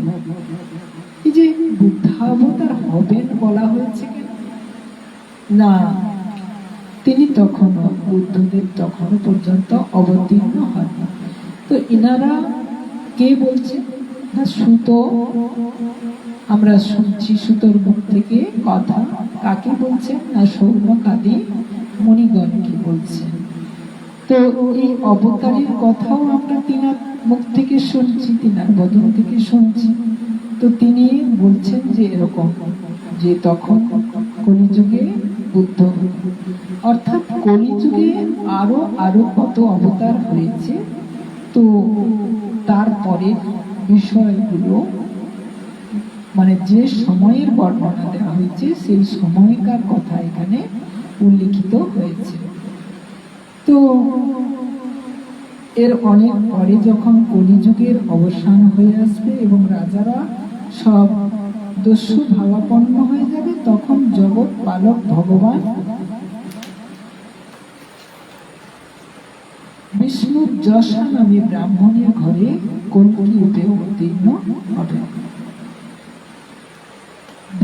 বিষ্ণু যশা নামক ব্রাহ্মণের বাড়িতে কল্কি অবতার রূপে আমাদের ভগবান আসবেন। অর্থাৎ কলিযুগের আর যে অবতারগুলোর কথা আমরা এখন জানছি, যেমন গৌরাঙ্গ অবতার, নিত্যানন্দ অবতার, এগুলোর কথা কিন্তু এখানে উল্লিখিত হয়নি। বা এখানে রামকৃষ্ণ অবতার, এরকম বর্তমানে মানে অবতারের তিনার কোনো শেষ নেই। অর্থাৎ তিনি এই যে অবতার রূপে তিনি যে বারবার আসছেন, তার মানে কি পৃথিবী যখনই পাপে পরিপূর্ণ হয়ে যাচ্ছে তখনই পাপ মুক্ত করার জন্য তিনি মনুষ্য দেহ ধারণ করে পৃথিবীতে আসছেন। তো আমরা এই যে অবতার মানে অবতার রূপে তিনারা যে বারবার আসছেন, তিনি যে বারবার আসছেন, তো কোন কোন ব্যক্তি আমরা উপলব্ধির মধ্যে আনতে পারছি যে অবতার রূপে কে এলেন বা কি কর্ম করলেন। আবার কোন কোন মানুষ আমরা অজ্ঞ থাকার জন্য বুঝতে পারছি না। এখনো পর্যন্ত তার অবতার রূপ লীলা চলছে, প্রতিনিয়ত চলছে। এক অবতার শেষ হয়ে যাওয়া, আবার এক অবতার শুরু হয়ে যায়। তো এই যে লীলা চলছে সেগুলো সাধারণত আমরা সাধারণ চোখ দিয়ে দেখতে পাই না। এগুলো যিনারা সাধক সম্প্রদায়ের আছে তিনারা এগুলো অনুভব করতে পারেন। যে তাই আমাদের কাছে সাধুগুরু বৈষ্ণব পূজিত হন, তো রূপে তিনার রূপে তিনারা পূজিত হন। তো বলছেন, হে সৌনকাদি ঋষিগণ, অগাধ জলাশয় থেকে যেমন হাজার হাজার ছোট ছোট জলপ্রবাহ নির্গত হয়ে থাকে, সেই রকমই সত্যনিধি ভগবান শ্রীহরির থেকে অসংখ্য অবতার আবির্ভূত হয়ে থাকে। ভারী চমৎকার কথা। অর্থাৎ কি বলা হয়েছে? না, অগাধ জলাশয় থেকে যেমন হাজার হাজার ছোট ছোট জলপ্রবাহ নির্গত হয়ে থাকে, যে জায়গা উঁচু জায়গায় যখন জল থাকবে সেই জায়গাটার থেকে যখন জল বেরিয়ে আসে, একটা নিশ্চয়ই একটা জায়গা দিয়ে বেরোয় না, তার হাজার জায়গা দিয়ে বেরোতে থাকে। তো সেরকম বলছেন যে ভগবান এক থেকে হাজার হাজার অবতার রূপে তিনি আসছেন, অসংখ্য অবতার আবির্ভূত হয়ে থাকেন। ঋষি, মনু, দেবতা, প্রজাপতি, মনুপুত্র এবং যত মহাবীর্যশালী আছেন এরা সকলেই শ্রী ভগবানেরই অংশ। এই যে মহাবীর্যশালী, মহাবীর্যবান কাকে বলা হয়েছে? না, শৌর্য বীর্য যার থাকবে। বিবেকানন্দ যে কথা, বীর সেনাপতি বিবেকানন্দ মহাবীর্যবান ছিলেন। তো এরকম পর্যায়ে যেনারা বারবার পৃথিবীতে আসছেন, বারবার তিনারা এই পৃথিবীকে কিছুদিন, যতদিন থাকবেন ততদিন পর্যন্ত পাপ মুক্ত হওয়ার জন্য পরিবেশ তৈরি করেন। এইসব অবতার হলো ভগবানের অংশাবতার অথবা কলাবতার। কিন্তু ভগবান শ্রীকৃষ্ণ তো স্বয়ং ভগবান অবতারী। অসুরদের অত্যাচারী যখন মানুষ পীড়িত হয়ে পড়ে, তখন যুগে যুগে নানা রূপ ধারণ করে ভগবান তাদের রক্ষা করে। অবতারী মানে অবতার আর অবতারী। অবতারের অংশ আর অবতারী হচ্ছেন স্বয়ং তিনি, স্বয়ং, অর্থাৎ তিনি কোনো অবতার নন। তো এইসব অবতার হলো ভগবানের অংশাবতার অথবা কলাবতার। কলাবতার মানে কি? বিভিন্ন ক্রিয়া কর্মের মধ্য দিয়ে এনারা প্রসিদ্ধি লাভ করেন। কিন্তু ভগবান শ্রীকৃষ্ণ স্বয়ং ভগবান অবতারী। অসুরদের পীড়ায় যখন পৃথিবী মানে মানুষ অত্যাচারে পীড়িত হয়ে পড়ে, তখন যুগে যুগে নানা রূপ ধারণ করে ভগবান তাদের রক্ষা করে। ভগবানের দিব্য জন্মের এই কথা কাহিনী অত্যন্ত গুচ্ছ ও রহস্যময়। দিব্য কাহিনী অত্যন্ত গুচ্ছ ও রহস্য। ভগবানের কথা যেখানে স্বয়ং ব্রহ্মাকে তিনি, তিনার নাভির সঙ্গে যিনি সবসময় যুক্ত আছেন, তিনি তার তলদেশ খুঁজে পান না, তিনি তার তাই অন্ত খুঁজে পান না, তিনি তাই তাকে অনন্ত বলেছেন। আর আমরা তো কোন ক্ষুদ্র সামান্য, আমরা কি জানবো তিনার সম্পর্কে, কতটুকু জানবো? তবে প্রত্যেক মানুষের জানার চেষ্টা করা উচিত। তো যে মানুষ একাগ্র চিত্তে প্রাতঃকাল ও সায়ংকালে নিয়মিতভাবে ভক্তি সহকারে এই কথা পাঠ করে, সে সব রকম দুঃখের থেকে পরিত্রাণ পায়। বলা হয়েছে সায়ংকালে আর প্রাতঃকালে ভক্তি সহকারে এই ভাগবত অমৃত কথা পাঠ করলে সে সব রকম দুঃখ থেকে মুক্তি পায়। প্রাকৃত রূপ বর্জিত চিন্ময় ভগবানের এই যে জগদাকার স্থূল রূপ, এটি ভগবানের মায়া গুণ অর্থাৎ প্রকৃতির কার্য মহত্তত্ত্বাদি গুণের দ্বারা ভগবানই কল্পিত হয়েছে। প্রাকৃত আর অপ্রাকৃত। প্রাকৃত মানে প্রকৃত। তো রূপ বর্জিত চিন্ময় ভগবানের এই যে জগদাকার স্থূল রূপ,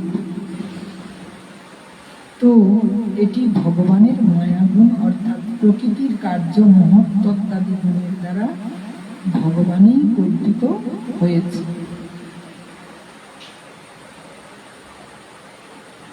যেই কাজ পৃথিবীর যা যাবতীয় কর্ম, সব কর্মই কিন্তু তিনি করছেন, অর্থাৎ আমি করছি না, তিনি করছেন কাজগুলো আমার মধ্যে থেকে। এটাকেই বলছেন যে মায়াগুণ অর্থাৎ প্রাকৃত কার্য মহত্তত্ত্বাদি গুণের দ্বারা ভগবানই কল্পিত হয়েছে। তো এটা আমরা বুঝতে পারি না, আমার কাজ আমি করছি এরকমটা বলি, কিন্তু যেহেতু সমগ্র জীবের মধ্যে তিনি অবস্থান করছেন, তো সেই কারণে তিনি আগামীকাল বলেছিলাম যে সমগ্র জীবের মধ্য থেকে তার, আচ্ছা ভাবুন তো একটা বিষয়, একটা সাধারণ কোনো মানুষের কথা ছিল, সাধারণ কোনো প্রাণীর কথা ভাবুন, সে কীট পতঙ্গ থেকে শুরু করে পোকামাকড় থেকে শুরু করে প্রত্যেকটা প্রাণ তার ওই অবস্থাটা থেকে সে কি মুক্তি পেতে চায়? মানুষের কথা পরে আসছে, মানুষের চেতনা শক্তি আছে, কিন্তু ওদের তো চেতনা শক্তি নেই, ওদের অনুভূতি শক্তি আছে। কিন্তু একটা কুকুর দেখবেন তার মনুষ্য অবস্থা হয়ে গেছে, সে খড়িয়ে খড়িয়ে খাওয়ারের সম্মান এসে যাচ্ছে, মানে আরো কিছুদিন সে বেঁচে থাকতে চায় পৃথিবীতে। এটাকেই বলছে বিভিন্ন প্রাণীর মধ্যে থেকে তিনি জীবন উপলব্ধি করেন, তিনি করেন, আমরা। অর্থাৎ এই যে আমরা একটা কথা বলি সবসময়, রাখে হরি মারে কে, মারে হরি রাখে কে। অর্থাৎ তিনার যখন মনে হবে যে আমার এই রূপটাকে আমি পরিবর্তন করব, তখন তিনি সেই রূপটাকে তুলে নেবেন, অর্থাৎ তার ভেতর থেকে আত্মাটাকে, তার ভেতর থেকে তিনি বেরিয়ে আসবেন, খাসটাকে ওখানে রেখে দিয়ে। বুঝলাম তো?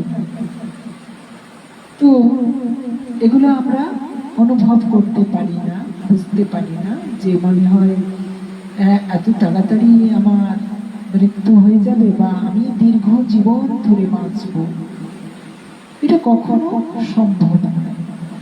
কারণ তিনি আমাকে বানিয়েছেন। যেমন ভাবো, কাদামাটি দিয়ে আমরা খেলার সময় একটা পুতুল বানালাম, কি একটা ঘর বানালাম, কি যাই করি খেলার ছলে আমরা যেগুলো বানিয়ে থাকি, তো মনে হলো কিছুদিন যাওয়ার পর এটা ভালো লাগছে না, এটা ভেঙে দিয়ে আরেকটা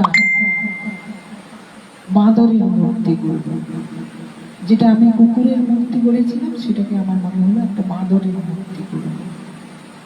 তো এই যে আমার মনের যে চিন্তা ভাবনাগুলো, তার মানে কি আমি ঠিক স্বয়ং ভগবান কিন্তু এরকম।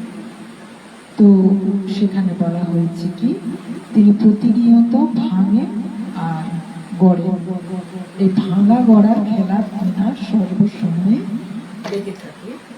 তো আমি দেখছি সময়টা সম্পর্কে না, এই মুহূর্তে আর ভজন করা যাবে না, কারণ বাকি যেটুকু আছে সেটুকু তো আমাকে শেষ করতে হবে, অনেকটাই আছে এখন। তো বলা হয়েছে যে প্রাকৃত রূপ বর্জিত চিন্ময় ভগবানের এই যে জগদাকার স্থূল রূপ, এটি ভগবানের মায়া গুণ, অর্থাৎ প্রকৃতির কার্য মহত্তত্ত্বাদি গুণের দ্বারা ভগবানের কল্পিত হয়েছে। এর একটা উদাহরণ দিয়েছেন, দৃষ্টান্ত। যেমন বলছে, মেঘ যেমন বায়ুর আশ্রয়ে থাকে এবং ধূসর বর্ণ পৃথিবীর ধূলিকণার থেকে সৃষ্টি হয়। বায়ুর আশ্রয়ে থাকে কেন বলা হয়েছে? দেখবেন মেঘ এক জায়গায় স্থির থাকে। কেন স্থির থাকে? আমরা তো ভূগোলে পড়েছি যে মেঘ জমাট বাঁধে, আবার বৃষ্টির আকারে পৃথিবীতে নেমে আসে। তাহলে সে যে জায়গায় তৈরি হলো, তাহলে সে জায়গাটায় তো তার থাকার কথা, কিন্তু সেখানে না থেকে সে এদিক ওদিক ছোটা দৌড়া করে কেন? তো এই মেঘ ছুটতে গিয়ে বজ্রের সৃষ্টি হয়, মেঘে মেঘে ঘর্ষণ থেকে বজ্রের সৃষ্টি হয়, এগুলো তো আমরা পড়েছি।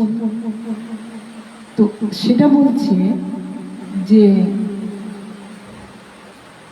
বায়ুকে আশ্রয় করে মেঘ যেমন থাকে এবং ধূসর বর্ণ পৃথিবীর ধূলিকণার থেকেই সৃষ্টি হয়। কিভাবে ধূসর বর্ণ পৃথিবীর ধূলিকণার থেকে মেঘ সৃষ্টি হয় সেটা আমরা ভূগোলে পড়েছি, যে যখন আচ্ছা দেখবেন আমরা যেখানেই থাকি না কেন খালি চোখে আমাদের দেখা যায় না যে পুরো যে ধুলা যে পুরো উড়ছে তা আমরা দেখতে পাই না। তো কখন দেখতে পাবো? আপনি দেখবেন আপনার মানে ঘরের কোনো জানালার ফোকাস দিয়ে সূর্যের আলো এসে পড়েছে, সেই জায়গাটা আপনি লক্ষ্য করবেন, দেখবেন অসংখ্য অসংখ্য ধূলিকণা ছোটা দৌড়া করছে। ওইগুলোই নিঃশ্বাসের সাহায্যে আমাদের ভেতরে প্রবেশ করে আর নানা রকম রোগ নিয়ে আসে। তো সেগুলোর থেকে তো আমাদের মুক্তি পাওয়ার উপায় নেই। তো এরকম ওই ধূলিকণা যখন উঠছে, তারপরে তো গাড়ি ঘোড়া চললে সে তো বলাই যাবে না, সেগুলো তো আমরা চোখের সামনে দেখতেই পাই সরাসরি। তো ওই ধূলিকণাগুলোকে আমরা দেখতে পাই না। তো ধূলিকণাটা এলো কোত্থেকে? তার মানে কি ভূভাগের ধুলাময় যে ভূভাগ, সেই ভূভাগের ধূলিকণাগুলো বাতাসের সাহায্যে চলাফেরা করছে। তো এখানে যখন সূর্যের তাপ পড়ল ভূমির উপরে, তখন ওখান থেকে রস জল, মাটি থেকে যে জল বাষ্পীভূত হয়ে উপরের দিকে উঠতে থাকে। তো সেই বাষ্পাকারে যখন মানে উপরের দিকে যেতে থাকে, তখন কি জলের সঙ্গে ধুলা লাগলে কি হবে? সেটা কি হয়ে যায়? কাদা হয়ে যায়। তো সেরকম ও যেতে যেতে যেতে যেতে পুরো ওই রকম একটা জমাট বেঁধে যায়, উপরে গিয়ে জমাট বেঁধে মেঘের সৃষ্টি করে। তাই বলছে যে মেঘ যেমন বায়ুর আশ্রয় থাকে এবং ধূসর বর্ণ পৃথিবীর ধূলিকণার থেকে সৃষ্টি হয়, কিন্তু বুদ্ধিহীন নির্বোধ মানুষ মনে করে মেঘ আকাশে থাকে এবং ওই ধূসর বর্ণকে বায়ুতে আরোপ করে। মেঘ আকাশে থাকে, অর্থাৎ আকাশে আপনা হতেই মেঘ থাকে, আর তার থেকে ওই ধূসর বর্ণ বায়ুতে অর্পণ করে, কিন্তু প্রকৃত অর্থ তা নয়। আকাশে যে মেঘটা থাকে সেটা ধূসর বর্ণ রূপ থাকে, আর সেটাকে বায়ুতে মানে নিক্ষেপ করে দিয়ে এখান থেকে ওখান থেকে বয়ে নিয়ে বেড়ায়। প্রকৃত এখান থেকেই তৈরি হলো, পৃথিবী থেকেই তৈরি হলো, ভূমণ্ডল থেকে তৈরি হলো, ওখানে গিয়ে জমাট বাঁধে, আবার জমাট বেঁধে আশ্রয় বলা হয়েছে, আশ্রয় নিয়ে থাকে। তো সেরকম সেই রকমই অজ্ঞ ব্যক্তি সব কিছুর সাক্ষী আত্মাতে স্থূল বিশ্বরূপ জগৎকে আরোপ করে। স্থূল আত্মা, আত্মা যে আছে এটাকে মানে কল্পনার মধ্যে কখনোই আনা যায় না, কারণ একে তো আমরা দেখতে পাই না। যেমন ওটাকেও দেখতে পাচ্ছি না, ওই ধূলিকণার সঙ্গে মিশ্রিত হয়ে যে বাষ্পীভূত হয়ে উপরে উঠছে, ওটাকেও আমরা দেখতে পাচ্ছি না। তেমনি আমাদের ভেতরে যে তার অংশ আত্মাটা আছে বলে যে আমি চলাফেরা করছি, সেটাকে আমি মানতেই চাই না। তো ভগবানের এক সূক্ষ্ম অব্যক্ত রূপ আছে, যে রূপ না স্থূলের মতো আকাশাদি গুণযুক্ত, আর না তাকে দেখা যায় বা শোনা যায়। সেটাই হলো সূক্ষ্ম শরীর। তাতে আত্মাকে আরোপ করা বা তার মধ্যে আত্মার অনুপ্রবিষ্ট হওয়াতেই তাকে জীব উপাধি দেওয়া। এই যে সূক্ষ্ম শরীর, তার মধ্যে আত্মাকে আরোপ করাটাই হচ্ছে তাকে বলছে, তখন সে জীব হিসেবে, যতক্ষণ আত্মা থাকবে ততক্ষণ আমরা জীব, আর যখন আত্মা বেরিয়ে যাবে তখন সে যেই জীব হোক না, তখন তাকে বলছি মৃত, মানে জীবন্ত নয় সেটা। মৃত। তো সেটা কোথা থেকে এসেছে? এই জীব জীব বলা হয়, এবং এই জীবেরই বারবার জন্ম হয়। বারবার জন্ম হয়, যে একটু আগে বললাম না, যে এরকম যে মনে হলো আমার এটা ভাল লাগছে না, আমি ভেঙে আবার একটা অন্যরকম করে গড়ে উঠি। তো ভগবানও সেরকম, যে অতীব সুন্দর দেখতে একটি রাজপুত্রের মতো ফুটফুটে ছেলে, কিন্তু তার অল্পকালে মৃত্যু হয়ে গেল। এগুলো আমরা আমাদের কর্মের দ্বারা প্রাপ্তি লাভ করি। যেটা যে কর্মটা ভগবান আমাদের দিয়ে রেখেছেন, তো সেই কর্মগুলো আমরা যদি সঠিকভাবে করতে থাকি, তাহলে আমার আয়ু বৃদ্ধি হবে। আমি যদি ভুলভাবে করি, তাহলে কিন্তু আবার অনেক সময় দেখা যায় যে আমি সঠিকভাবে করছি, কিন্তু আমার আয়ুকালটা বেশি দিন হলো। তার মানে এখানেও বুঝতে হবে যে আমার পূর্ববর্তী জন্মের সুকৃতি বলে কিছু ছিল না, এমন কিছু কুকর্ম আমি করে রেখেছি, যার জন্য অল্পকালেই আমাকে তিনি আবার পরিবর্তন করার একটা চিন্তা ভাবনা রাখলেন। সেই জন্য আমাদের প্রত্যেকের উচিত পরবর্তী জন্মটা আমি কিরূপে জন্মগ্রহণ করব। বারে বারে বলা হয়েছে যে ৮০ লক্ষ যোনি ভূমি তবে মনুষ্য জন্ম লাভ হয়। মনুষ্য জন্ম কেবল ৪ লক্ষ বার। তো ৪ লক্ষ বারের মধ্যে যে এটাই আমার শেষবার নয়, তার কি নজির আছে? তো যদি শেষবার হয়, তাহলে আমি যদি তাকে ঠিকঠাক ভাবে না ডাকি, তাহলে তিনি আবার আমাকে ওই জীবন চক্রে আবার ওই কীট পতঙ্গ, পোকামাকড়, পশু পাখি ইত্যাদি ইত্যাদি যে কোনো একটা জনিতে আমাকে পাঠিয়ে দেবেন। সেই জন্য এই জন্ম মৃত্যুর চক্র, জীবন চক্র, দুঃখ, যন্ত্রণা, লাঞ্ছনা, এগুলোকে না যদি আমরা পেতে চাই, তাহলে ধ্রুবের মতো কর্ম করব আমরা। ধ্রুব যেমন ৫ বছর বয়সে, ধ্রুবও ঠিক তার মাতৃগর্ভ থেকে তিনি প্রাপ্তি লাভ করেছিলেন, ভগবান সম্পর্কে জেনেছিলেন, এবং ৫ বছর বয়সে তার গোবিন্দ প্রাপ্তি হয়ে গেল। তাহলে এই যে বিষয়গুলো, এগুলো প্রত্যেকটি মায়েদের আমাদের সচেতন হতে হবে, যাতে আমার সন্তান অমৃত মায়ের অমৃত কথা বা অমৃত আচার আচরণ বিধি ইত্যাদি ইত্যাদি মেনে চলে। তো আমি জানলে পরে তো আমার সন্তানকে সেই শিক্ষা দেব।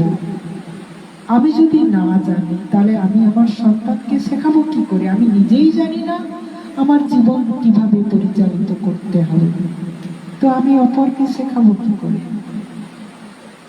আপনি আচরি ধর্ম অপরে শেখা। তাহলে আমি যদি ঠিক ঠিক আচরণ করতে পারি, তাহলে তো আমি আমার সন্তানকে সঠিক শিক্ষাটা দিতে পারবো যে এটা ভুল, ওটা ঠিক। আসল ব্যাপারগুলোর মধ্যে থাকে যে ওই যে আমাদের মধ্যে দুটো মা রয়েছে, দুটো মায়ের গুণ রয়েছে, সুরুচি আর সুনীতি। আমরা সুরুচির গুণটাই বেশি ব্যবহার করি, নীতিবোধটাকে আমরা শেখাই না, যে এটা খাওয়া ভালো লাগবে, খাওয়া দাওয়ার ক্ষেত্রে, পোশাক আশাকের ক্ষেত্রে এরকম সাজগোজ করো, এরকম ইত্যাদি ইত্যাদি। এখনকার বর্তমান প্রজন্মের মায়েদের, সে আমিও, আমরা বাচ্চাদের ছোটবেলা থেকে এই শিক্ষাটাই বেশি করে দিই। এটা খুব সুন্দর জামা কিনে দিলাম, বাহ দারুণ লেগেছে, কিন্তু কখনো তাকে বলছি না যে সে হাজার কোটি মিথ্যে কথা বলে যাচ্ছে, কখনো তাকে বলছি না মিথ্যে কথা বলতে, কারণ আমিও তো মিথ্যা কথার সঙ্গে অভ্যস্ত। তাহলে আমি তাকে শেখাবো কি করে? যার জন্য কি হয়, ওই মিথ্যা পরিবেশের সঙ্গে সে খাপ খাওয়াতে খাওয়াতে একটা মিথ্যুক তৈরি হয়ে যায়, আর তার জীবন অনুরূপ ভাবে চলতে থাকে। তো শুনছি আমরা অমৃতময়ের অমৃত কথা শেষ করতে হবে, সেই জন্য সময় শেষের পথে প্রায়, কিন্তু আমার প্রায় বেশ অনেকটাই আছে। যেই স্থিতিতে আত্মস্বরূপের জ্ঞানের দ্বারা এই আরোপ করার ভাব দূরীভূত হয়, সেই স্থিতি ব্রহ্ম সাক্ষাৎকার। অর্থাৎ যখনই মানুষ জানতে পারবে যে আমি কে, আমি আমার এই জড় দেহ, আমি হচ্ছে আমার ভিতরের আত্মা, অর্থাৎ আমি না, আমি তার অংশ, অর্থাৎ তিনি আমাকে যা করাবেন আমি তাই করব, তখন কিন্তু বলছেন এখানে যে ব্রহ্ম সাক্ষাৎকার। স্বয়ং ব্রহ্মা যা জেনেছেন সৃষ্টির রহস্য সম্পর্কে, তুমিও তোমার জন্মের রহস্য সম্পর্কে জানতে পেরে যাবে। তত্ত্বজ্ঞানী ব্যক্তিরা জানেন যে এই বুদ্ধিরূপা পরমেশ্বরের মায়া যখন নিবৃত্ত হয়ে যায়, সেই সময়ে জীব পরমানন্দে মগ্ন হয়ে যায় এবং ধ্রুবা স্মৃতি প্রাপ্ত হওয়াতে নিজ মহিমাতে প্রতিষ্ঠিত হয়। বুঝুন কত সুন্দর কথা। অর্থাৎ মানুষ তখনই পূজিত হন যখন তিনি এইভাবে, অর্থাৎ গোবিন্দকে চিনতে পেরে আচার আচরণ, চাল চলন, ভাব ভঙ্গি কিঞ্চিত মাত্র তার গুণের অধিকারী হন, তখন তিনি পূজিত। তো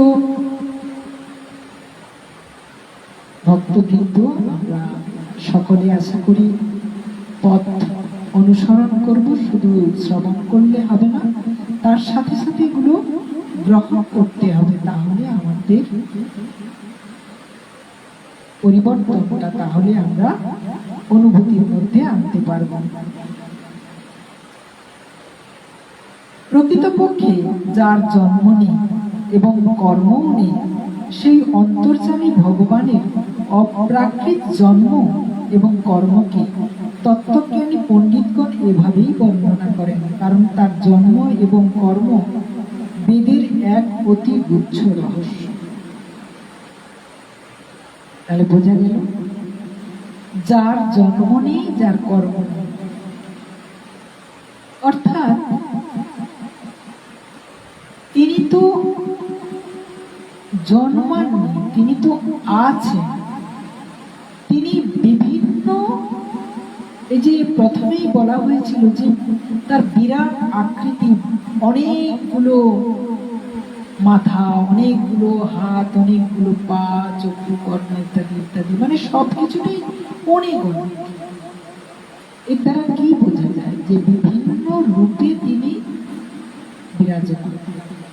প্রত্যেক প্রাণীর মধ্যে যদি থেকে তিনি প্রত্যেক প্রাণীর জীবনের রহস্য তিনি আস্বাদন করেন।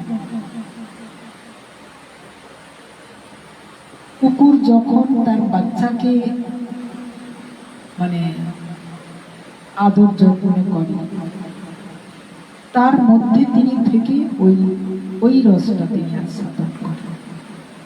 তেমনি মানুষের মধ্যে, এবার কোন মানুষের যদি ভাব রূঢ় হয়, সেটাও আমার গোবিন্দ, কারণ তিনি বিভিন্ন ভাবে, বিভিন্ন রূপে, বিভিন্ন জনের মধ্যে অবস্থান করেছেন। যে যেটা করছেন সেটাই হচ্ছে গোবিন্দের ভাব। এবার তিনি তো মানে তিনার গুণের কোনো সংখ্যা নেই। আপনি কোন গুণটাকে গ্রহণ করবেন সেটা আপনার বিচার্য বিষয়, কারণ এই গুণ গ্রহণ করা, কর্ম করা, এগুলো ছেড়ে দেওয়া হয়েছে আপনার। করুন, আপনি কর্ম যেমন করবেন তেমন ফল প্রাপ্তি লাভ করবেন। তো আবার আপনারা বলবেন, এক্ষুনি বলছেন আমি করছি না, তিনি করছেন। হ্যাঁ, এই ভাবটা যখন আমার মধ্যে আসবে যে আমি করছি না তিনি করছেন, আপনি বলুন তারপরেও কি আপনি অসৎ কর্ম করতে পারবেন? কখনোই সম্ভব না। তো সেই ভাব যখন আপনার এসে যাবে, তখন তিনার যে গুণাগুণগুলো, সেই গুণাগুণগুলো আমরা বাস্তবে প্রয়োগ করার চেষ্টা করব। তো ভগবানের লীলা অমোঘ, তিনি লীলার দ্বারাই এই জগতের সৃষ্টি পালন ও বিনাশ করে থাকেন, কিন্তু এর মধ্যে আসক্ত হন না। জীবের হৃদয় গুপ্ত থেকে জ্ঞানেন্দ্রিয় ও মনের নিয়ন্তা রূপে সমস্ত বিষয়ের রস উপভোগ করেন, কিন্তু তার থেকে অর্থাৎ উপভোগ রূপ কর্মের থেকে দূরে থাকেন। তিনি পরম স্বতন্ত্র। এইসব বিষয়রূপ রস, গন্ধ ইত্যাদি তাকে কখনো লিপ্ত করতে পারে না। কি বোঝানো হচ্ছে এর দ্বারা? যে গন্ধ, স্পর্শ ইত্যাদি আমি প্রথমেই বলেছিলাম যে আমরা কর্মেন্দ্রিয়ের দ্বারা কিভাবে তাকে মানে কর্ম ইন্দ্রিয়ের দ্বারা কিভাবে যে পঞ্চকর্মেন্দ্রিয়, চক্ষু কর্ম, নাসিকা, জিহ্বা, ত্বক ইত্যাদির সাহায্যে তাকে কিভাবে অনুভূত হব বা কিভাবে তাকে দর্শন করবো ইত্যাদি ইত্যাদি বলছেন। এগুলোর মধ্যে সবই আছেন তিনি, কিন্তু কোনো কিছুতেই তিনি নেই, এর কোনোটাই তিনি গ্রহণ করেন না। যেমন শরীরের, যদি আমি মানে একটা বাস্তব প্রসঙ্গ তুলে ধরি, যে কামনা বাসনা, এই কামনা বাসনা কোনো ইচ্ছে তিনার মধ্যে নেই। সেই জন্য এখানে বলা হয়েছে যে তিনি সবকিছু জগৎ সৃষ্টি পালন ও বিনাশ করে থাকেন, কিন্তু এর মধ্যে আসক্ত হন। জীবের হৃদয়ে গুপ্ত থেকে জ্ঞানেন্দ্রিয় এবং মনের নিয়ন্তা রূপে সমস্ত বিষয়ের রস উপভোগ করেন, কিন্তু তার থেকে অর্থাৎ উপভোগ রূপ কর্মের থেকে দূরে থাকেন। তিনি পরম স্বতন্ত্র। এইরূপ বিষয়রূপ রস, গন্ধ ইত্যাদি তাকে কখনো লিপ্ত করতে পারে না। আমরা যেগুলোর মধ্যে যুক্ত হয়ে যাই, যেগুলো আমরা করি, অর্থাৎ এইগুলো আমি করছি মানে আমার ভেতরে তিনি আছেন, মানে এইভাবেই তিনি রসটা আস্বাদন করেন। তিনি সরাসরি কিছু করেন না, যাকে বলে আমরা ইংরেজিতে ডাইরেক্ট কানেক্টেড নন। মিডিয়া মারফত তিনি গ্রহণ করেন। তো বুঝতে পারলাম আমরা বিষয়টা। যেমন মূর্খ ব্যক্তি অভিনয়ের সময় জাদুকর বা নটরের কর্মের বা অভিনয়ের সংকেত বুঝতে না পেরে জাদুকর বা নটের প্রকৃত চরিত্রের কিছুই অনুধাবন করতে পারে না, সেই রকমই সত্য সংকল্প বা বেদ বাণীর দ্বারা প্রকটিত ভগবানের বিবিধ নাম এবং রূপের তথা লীলার রহস্য অবিবেকী মানুষ নানা রকম যুক্তি তর্কের দ্বারা ধারণায়ও আনতে পারে না। বলে দিয়ে এরকম আমি করেছি, ওইটা কি ভগবান করছে, ভগবান বলেছে আমাকে তুই খাস না, বলেছে কি? বলেন। কিন্তু তোমার মধ্যে তিনি আছেন, খাদ্যের তালিকা তিনি দিয়ে দিয়েছেন। তুমি সাত্বিক আহার করবে না রাজস্বিক আহার করবে না তামাক জাতীয় দ্রব্য খাবে, সেটা তোমার ব্যাপার, কিন্তু তিনি তালিকা দিয়ে দিয়েছেন। তালিকার সাত্বিক আহার করলে সত্যকে উপলব্ধি করতে পারবে, রাজস্বিক আহার করলে রাজা যেসব খাদ্য দ্রব্যাদি খায় সেই গুণগুলো তুমি শরীরের মধ্যে নেবে, মনের মধ্যে নেবে, তোমার চরিত্রের মধ্যে নেবে। তামসিক, তামাক জাতীয় দ্রব্য সেবন করলে কেমন হয় সেটা সবাই আমরা জানি। তাহলে এই রাজস্বিক এবং তামসিক আহারের দ্বারা আমরা পাপ সংগ্রহ করি। এবার তুমি পাপ সংগ্রহ করবে না সত্য সাত্বিক আহারের দ্বারা তুমি সত্য শ্রবণ করবে, সত্য গ্রহণ করবে, সত্যকে উপলব্ধি করবে, সেটা বিচার্য বিষয় তোমার নিজে নিজে। তোমার মধ্যে তিনি আছেন, তোমার মধ্যেই তিনি সবকিছু দিয়ে রেখেছেন, তোমার মধ্য থেকেই তিনি সবকিছু রস আস্বাদন করছেন। কিন্তু তোমাকে বলছে যে এটা করলে এটা হবে, এটা করলে এটা হবে, এটা কিন্তু বলে দিয়েছেন। কে বলেছে? এই ব্যাসদেব। তো এটা মানে ভাগবত কথা কত পরে লিখেছেন, বেদ থেকে সংগ্রহ করেছেন। বলছেন বেদের একদম মানে অন্তর্নিহিত নির্যাস তুলে ধরেছে। তাহলে বেদ কে লিখেছিলেন? বেদ লিখেছিলেন ব্রহ্মা, যাকে স্বয়ং মানে নারায়ণ রূপে তিনি ব্রহ্মার নাভিদয় থেকে ব্রহ্মার জন্ম দিলেন। তিনি পুরুষ, আর ওই মাতৃজঠর পদ্ম সৃষ্টি করলেন। এই পদ্ম জনিতে পুরুষ প্রকৃতির মিলন হয়ে ব্রহ্মদেব জন্মগ্রহণ করলেন। তাহলে সেই ব্রহ্মদেব তার সৃষ্টির রহস্য সম্পর্কে তাকে ব্রহ্মাণ্ড সৃষ্টি করার কথা বললেন। তাহলে ব্রহ্মাণ্ড কিভাবে সৃষ্টি করলেন, বা তিনি কে, তার প্রকৃতি কিরকম, তিনি এই যে খাদ্য দ্রব্য ইত্যাদি ইত্যাদি সবকিছু তো দেওয়া আছে। গীতা পাঠ করবেন কিংবা ভাগবত পাঠ করবেন, সবের মধ্যে সবকিছু আছে, কিন্তু আমরা এগুলো গ্রহণ করব না। তাই বলছে যুক্তিবাদী নানাভাবে যুক্তির সাহায্যে তার মনের পরিবর্তন নিজে করে নেয়। তাহলে সেখানে কি করে হবে? ভগবানকে চেনা যাবে? কখনোই সম্ভব না। চক্রপাণি ভগবানের শক্তি ও পরাক্রম অসীম, তার শেষ অনুধাবন করা কারো পক্ষেই সম্ভব নয়। সমস্ত বিশ্ব ব্রহ্মাণ্ডের রচয়িতা হয়েও তিনি এর বাইরে, অর্থাৎ বিশ্ব ব্রহ্মাণ্ডের সৃষ্টি করেছেন তিনি। হ্যাঁ, ব্রহ্মাকে প্রথম সৃষ্টি করলেন, ব্রহ্মার দ্বারা সবকিছু সৃষ্টি হয়েছে, মানে বিশ্ব ব্রহ্মাণ্ড তিনি সৃষ্টি করেছেন। কিন্তু তিনি এর মধ্যে, তিনি এর বাইরে, বরঞ্চ তার মধ্যে বিশ্ব ব্রহ্মাণ্ড রয়েছে। বাইরে মানে কি? বাইরের অবয়ব মানে কি? আমার যদি মানে শাড়িটা দিয়ে আমার দেহটাকে ঢাকা থাকে, তাহলে কি শাড়িটার মধ্যে আমি রয়েছি, শাড়িটার ভেতরে আমি রয়েছি? সেরকম ভগবান ব্রহ্মাণ্ড নিজে সৃষ্টি করেছেন, ব্রহ্মাকে দিয়ে নিজে সৃষ্টি করেছেন সবকিছু, কিন্তু তিনি তার বাইরে আছেন, তার সৃষ্টির বাইরে। তার স্বরূপ বা তার লীলা একমাত্র সেই জানতে পারে যে নিত্য নিরন্তর নিষ্কপট ভাবে একাগ্র চিত্তে তার পাদ পদ্মের সেবা চিন্তন করে।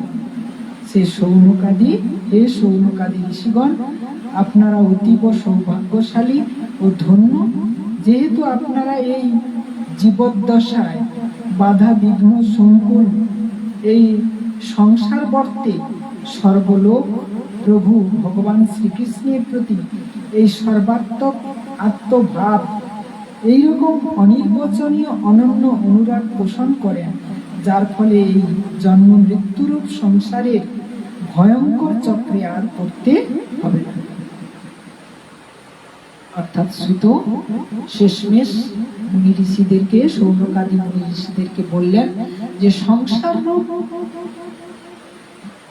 এই রসের মধ্যে যদি আপনারা ডুবে থাকেন, তাহলে গোবিন্দকে চিনতে পারবেন না, তাহলে এই জীবন চক্রের জন্ম মৃত্যু রহস্যের মধ্যে বারবার রহস্যের মধ্যে মানে ঢুকতে পারবেন না, বারবার আপনাদের এই পৃথিবীতে মানে ঘুরে ফিরে আসতে হবে। এর থেকে মুক্তি লাভ করতে হলে তাহলে তাকে চিনি। ভগবান বেদব্যাস বেদতুল্য ভগবত লীলা প্রধান এই ভাগবত গ্রন্থ নামে পুরাণ রচনা করেছে। তিনি এই প্রশংসার্থ কল্যাণপ্রদ বিস্তৃত পুরাণ পরম লোককল্যাণের জন্য নিজের আত্মজ্ঞানী শিরোমণি পুত্রকে অধ্যয়ন করিয়েছিলেন। কে সে? শুকদেব গোস্বামী। এই গ্রন্থে সমগ্র বেদ আর ইতিহাসের সারাংশ সংগ্রহ করা হয়েছে। শুকদেব রাজা পরীক্ষিতকে এটি শুনিয়েছিলেন। সেই সময় রাজা পরীক্ষিত মহর্ষিগণে পরিবেষ্টিত হয়ে আমরণ অনশন প্রতাপলম্বী হয়ে ব্রতাবলম্বী হয়ে গঙ্গাতে অবস্থান করছিলেন। ভগবান শ্রীকৃষ্ণ ধর্ম ও জ্ঞান প্রভৃতিকে সাথে নিয়ে নিজের পরম ধামে গমন করার পর এই কলিযুগের জ্ঞান চক্ষু রহিত অজ্ঞানীদের অজ্ঞান অন্ধকার দূর করার জন্য এই শ্রীমদ্ ভগবত পুরাণ রূপ জ্ঞান সূর্য প্রকটিত হয়েছে। হে সৌনকাদি মুনিগণ, মহা তেজস্বী শ্রী সুখদেব মহারাজ যখন সেখানে এই পুরাণ কথা প্রবচন করেছিলেন, তখন আমিও সেখানে উপস্থিত ছিলাম। আমি কে? আমি হচ্ছি সুত। তো সেখানে আমি তার অনুগ্রহে এই পুরাণ অবগত হয়েছি। আমি যেমন অবগত হয়েছি, এই আমার বুদ্ধি দ্বারা যেমন ভাবে যতটা গ্রহণ করতে পেরেছি, সেই রকম আমি আপনাদের শুনিয়েছি। তাহলে বোঝা গেল, এখানে শেষমেশ বলছেন, যখন সুখদেব গোস্বামী যখন পরীক্ষিত মহারাজকে ওই 7 দিনের মধ্যে তার মৃত্যু হবে এই কথাটা জানতে পেরে যখন সেখানে তিনি ভগবানের নাম করছিলেন, তখন সুখদেব গোস্বামী বলছি না, 16 বছর বয়সে মাতৃ জঠর থেকে বেরিয়ে ছুট গিয়ে সেখানে গিয়ে বেশাসনে বসে সুখদেব গোস্বামীকে ভগবান সম্পর্কে, মানে যেটা 16 বছর ধরে মাতৃ জঠর থেকে বাবার মুখ থেকে মায়ের গর্ভে থেকে শুনেছেন, শিখেছেন, সেটা ওখানে পরিবেশন করলেন। 7 দিনের মধ্যে সমস্ত ভাগবত কাহিনী তিনি 7 দিনের মধ্যে ওই পরীক্ষিত মহারাজকে শ্রবণ করিয়েছিলেন। আর তখন পরীক্ষিত মহারাজ বলছে মরণ, তিনি মানে কোনো কিছু গ্রহণ করবেন না, মানে অন্ন হোক বা খাদ্যদ্রব্য সেবন করবে না, এরকম একটা প্রতিজ্ঞাবদ্ধ হয়ে তিনি শ্রবণ করছিলেন। তখন অনেক মুনি ঋষি সেখানে উপস্থিত ছিলেন, তার মধ্যে আমি ছিলাম, আমি অর্থাৎ সুত গোস্বামী আমি ছিলাম। তো আমি আমার বোধের মধ্যে যেটুকু নিতে পেরেছি আমি সেটা শ্রবণ করাতে চাই, আপনারা শুনতে থাকুন। আজ এই পর্যন্ত অমৃতময়ের অমৃত কথা আমরা শ্রবণ করলাম। তার যে বিভিন্ন রূপে তিনি অবতীর্ণ হয়েছিলেন, আমরা প্রথম স্কন্ধের 3য় অধ্যায় আজকে সমাপ্ত বিশ্রাম রাখলাম। তো পরবর্তী আগামী দিন আবার মহাপ্রভু যদি আপনাদের সামনে আমাকে নিয়ে আসে, অমৃতময়ের কথা শ্রবণ করাবো। তো চলুন এখান পর্যন্ত। গুরবে গৌরচন্দ্রায় শ্রীরাধিকায় স্তদালয়ে কৃষ্ণায় কৃষ্ণ ভক্তায় তদ্ভক্তায় নমো নমঃ। বঞ্ছা কল্পতরুভ্যশ্চ কৃপা সিন্ধু ভয়েব চ পতিতানাং পাবনেভ্যো বৈষ্ণবেভ্যো নমো নমঃ। জয় গুরু, জয় গুরু, জয় গুরু। ওম শ্রীমদ্ ভগবত বাসুদেবায়, ওম শ্রীমদ্ ভগবত বাসুদেবায়, শ্রীমদ্ ভগবত বাসুদেবায়।